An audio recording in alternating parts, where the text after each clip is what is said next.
Greetings, CYBERDOGs and citizens of the interwebs.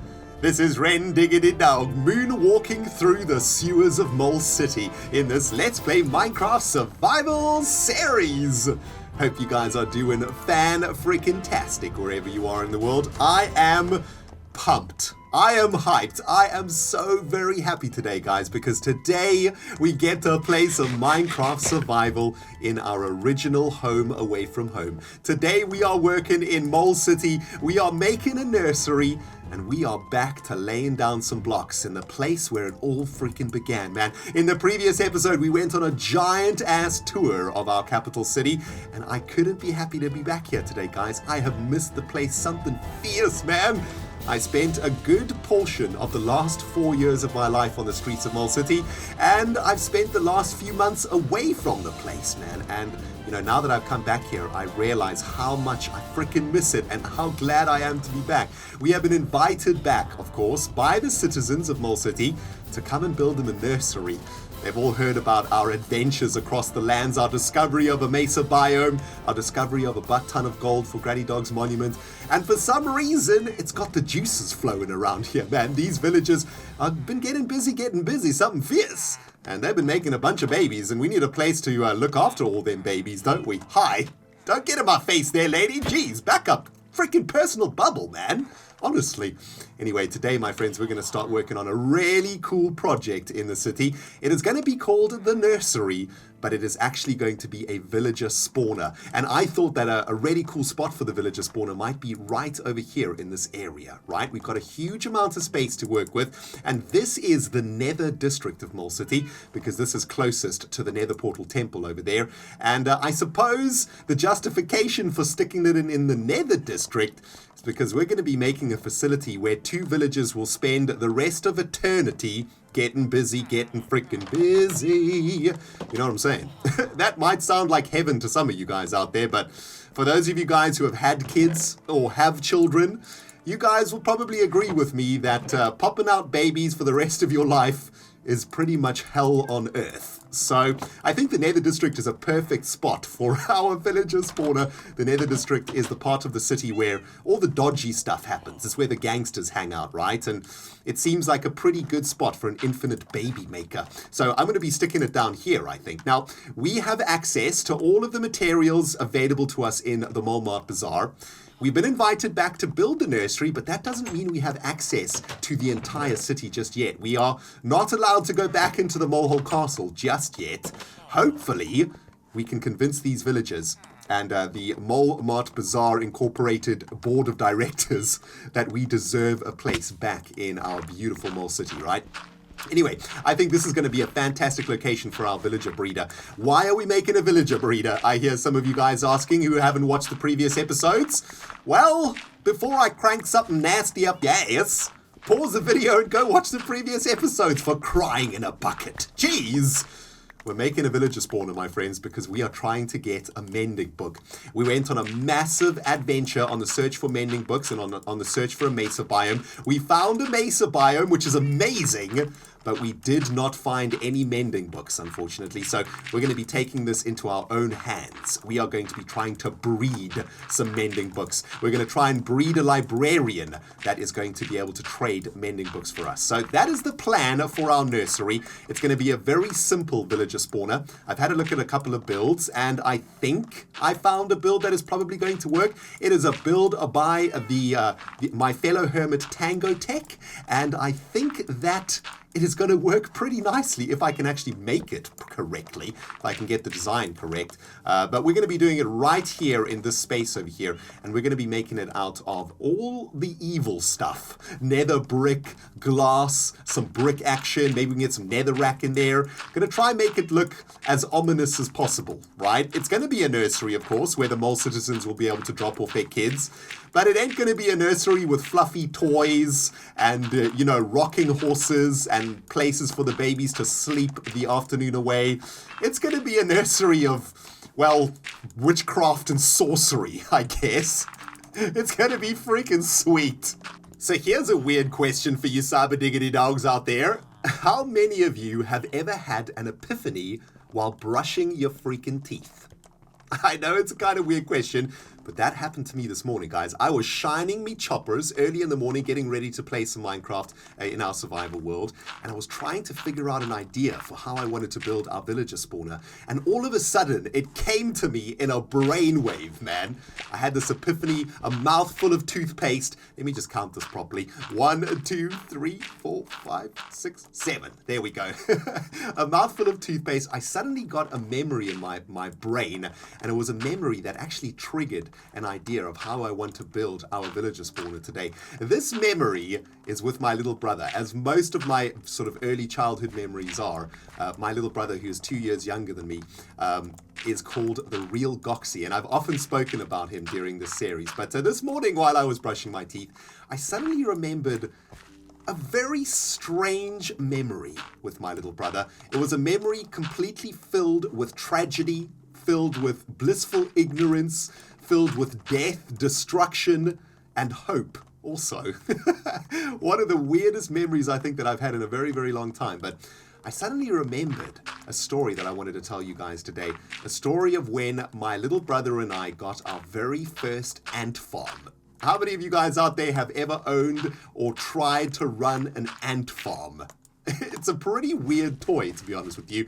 It's kind of like a fake ant colony, and the idea is that you find a bunch of ants, usually a queen ant is what you need to find, and you stick the queen ant inside of this sort of plastic contraption that's got pipes and exit holes and entry holes, and you put some sand into this thing, and lo and behold, in a few days' time or a few weeks later, you have a little bit of an ant colony growing inside of this sort of cage, I guess. It's pretty much what it is. It's like an ant cage, and you can get like a whole ant colony growing this way, and every day you stick in some sugar into the ant farm, and that is the food that they eat. And it's actually really, really cool because you get to watch how an ant colony grows, right? You get to observe an ant colony and see how an ant colony actually develops over time, and how they store their eggs and where they put the food and all of that cool sort of biology stuff.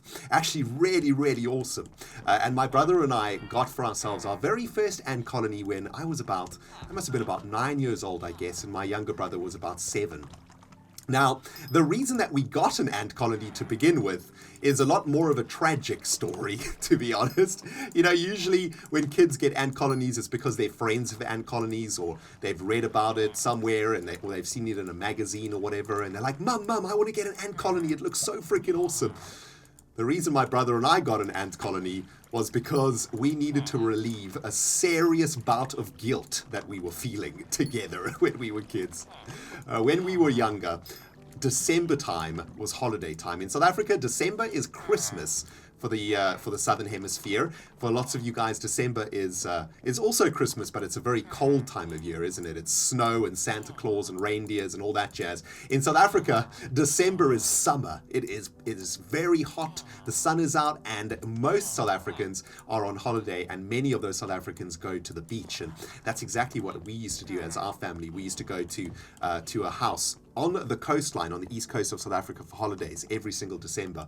And we did that for many, many years, probably from when I was about 8 years old, I suppose, all the way through to when I was about 16 or 17. We went every single year in December, and we had an amazing time there. Now, this holiday with my brother, when we used to go out there, it was kind of like, we went there for like a couple of months, and we would basically be given complete freedom to do whatever the jazz we wanted. You know, our parents, my mama dog and my stepfather, they were on holiday also. They didn't want anything to do with kids. You know, they'd been working the whole year. They were super tired. They wanted to chill, man. And that's also why they took us out there, because, you know, they could just let us go and let us do whatever we wanted. And we would spend most of our days at the sea, swimming in the ocean, or building sandcastles, digging holes, exploring nature, you know, traveling into these sort of mountainous areas. Or not the mountainous areas, the dune areas around the house that we stayed in on the coastline. And my brother and I used to get up to some serious mischief. We were pretty naughty kids, to be honest. And we were pretty smart, though. We used to keep our naughtiness away from our prying parents' eyeballs, man. Our parents never knew what we were up to. We were always doing stuff behind their backs and, you know, making sure that we never got caught. And one of the things that we used to do a lot was light fireworks.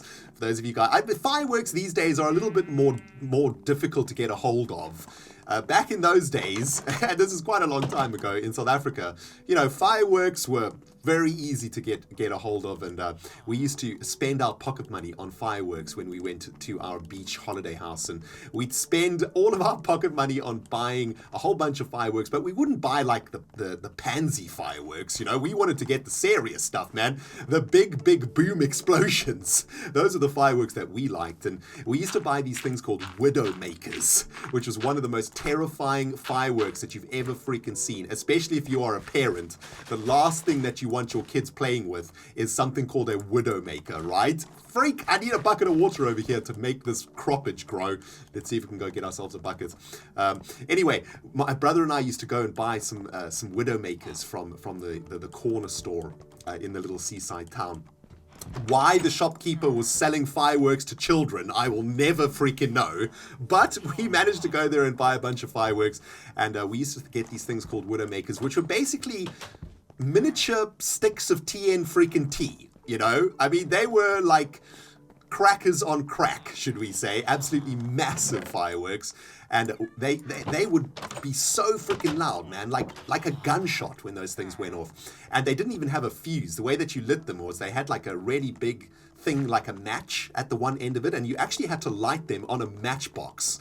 Almost like a flare, if you can imagine a flare going off. It was kind of like that, man. Probably one of the most dangerous fireworks I can ever imagine being legal in this world. But those were the fireworks that my brother and I used to like to buy, because they made the biggest kaboom, which is what we were essentially after when we were setting those things off on holiday. Anyway, we got ourselves a whole bunch of Widowmakers, and one day we were playing with these fireworks in the garden of our house at the seaside, and we were just sort of letting them off. You know, we used to do all sorts of stuff. We would bury them underground to see, you know, if they would make a mushroom cloud, to see how much dirt it would throw up into the air. We'd stick them into dead trees to see if we could blow up the logs. We would basically just try blow up anything that we could get our hands on, right? And this particular time that we were together playing with fireworks, we decided that we were going to blow up an ant's nest. We discovered this massive mound of dirt at the back of the garden, and on closer inspection, it was a giant ant's nest. Loads and loads of these fat red ants oozing out of this freaking ant nest hole, going all over the place. And they were vicious too, man. Damn, those ants would take you down to Chinatown, baby. If they were hungry or if you messed with them, those ants would bite you something fierce. So my brother and I sort of justified our desire to destroy this ant's nest by sort of thinking, well, these ants are freaking dangerous, man. We don't want these ants biting our mama. You know what I'm saying? We just want to freaking take them out, man. Just blow them to smithereens. Anyway, my brother and I stuck a Widowmaker deep into that ant's nest, and we lit it with with another Widowmaker, in fact. So we stuck the Widowmaker down the hole, then we lit another Widowmaker and shoved the flare side of the Widowmaker into the unlit flare side of the other Widowmaker, now deep underground, and we ran our little butts off, jumped behind a log and waited for the explosion. And to say it was an explosion would be an understatement. Of course, 2 Widowmakers going off almost simultaneously was enough to bring my mama dog out to see what was going on. And sure enough, she came outside and her 2 children had blown a giant crater into her very well-kept lawn. And let's just say she was not very happy about it, man. Of course, not only had we destroyed our mama dog's freaking beautiful lawn, but we had evaporated an entire ant colony. At the time, we thought it was going to be absolutely awesome, you know, absolutely epic, and we were going to laugh our ass off when we saw that ant colony blown to smithereens. But actually, my brother and I felt extremely guilty about that. And, we couldn't actually get the guilt off of our minds. For the next few days at dinner time, my mum could see that there was something wrong with us, especially my brother. My brother Goxie was more affected than I was because he was a little bit younger. But at night, I remember we were sleeping in our bedroom and we were talking about the ants. And my brother was feeling really, really bad about what we'd done to those poor innocent ants. And we explained to our mum a few days later about our guilt, why we felt so bad about what we'd done to the ants. And my mum said to us, "Don't you worry, my sons. I will get you an ant's nest for Christmas, and you can, you can grow your own ants again, and that'll make you feel a little bit better." So for that Christmas, my brother and I got this gorgeous new ant colony toy. And in that ant colony toy, we set up a beautiful ant colony. Now, to get ants growing in a colony, it's kind of tricky. There's a number of ways you can do it. You can firstly dig out an ant's nest and look for the queen to stick the queen into the ant's nest, or you can get somebody else to do it, right? And that's what we did. I think my mum got for us a couple of queens from the pet store or something. I'm not entirely sure how we got our ant colonies going. It was way too long ago to remember those sort of details. But anyway, my brother and I, we had our ant colony going. And we were so freaking happy and so proud, man. The colony took off. It was flourishing, man. Those beautiful ants were growing and breeding and storing their eggs in a chamber and storing the food in another chamber. And it was looking so freaking awesome, man. My brother and I were so freaking happy about it. And every day we couldn't wait to wake up in the morning to see the progress of our ant colony, to see how things were going, if any more ants had been born, if they'd made any more chambers, if they've created any more rooms inside of their colony. What am I doing over here? Why am I making this out of dirt? I don't know. By the way, guys, what I'm doing over here is setting up a pad where we are going to be sticking a farmer villager and another villager. And because the farmer villager is going to be farming the crops, she's going to get a little bit frisky. And because there is going to be another villager here for her to getting busy with, they are going to make a little baby. That baby is then going to fall off this trapdoor and be collected and funneled into the city eventually. Well, that's the plan anyway. Whether this is going to work or not is another story. Let me go and get myself another shovel, and we should probably get an axe or so I can actually break those trapdoors without derping too much. Oh my goodness. What do I need? Oh, an axe. An axe. Yep, we need an axe, and we need, I was going to get something else, a shovel. That's right. Let's get a shovel out of here. Anyway, my brother and I started looking after this ant colony after Christmas, and it was taken off and it was doing exceptionally well. And we were sticking sugar in there every day and some breadcrumbs and different types of food. And it was going exceptionally well. We were so happy with it. We were so proud of our colony, and all of that guilt about blowing that other ant colony to smithereens had slowly but surely dissipated from my brother and I. Unfortunately, this story doesn't end happily, I guess, because it was probably a couple of weeks later, I suppose, that we woke up one morning and we inspected our ant colony, and to our absolute horror, there was just death. An absolute apocalypse of the ants had set in. Who knows what happened, but for some reason, we looked at our colony and all the ants were sort of lying on their backs with their legs sort of closed up in a clenched in a fist, and the queen was dead and all of the ants were dead. There were no ants looking after the babies, no ants collecting food. There were no ants digging new tunnels in the ant colony.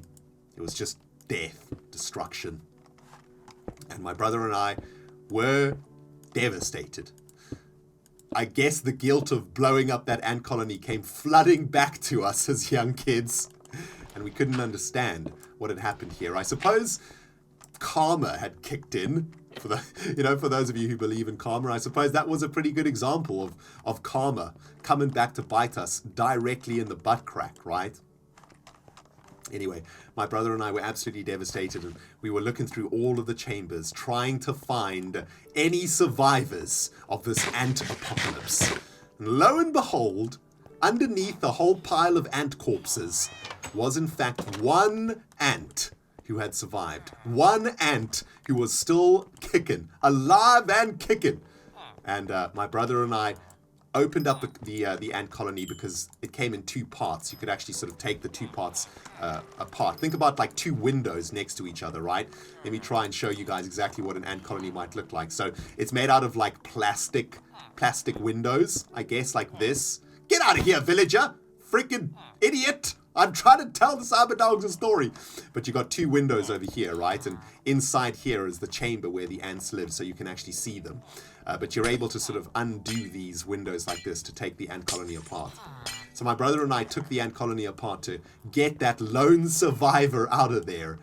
And we took the broken apart ant colony to the spot, to ground zero, I guess, where we had blown up that other colony a few weeks before. And we decided that that is where we were going to set that ant free.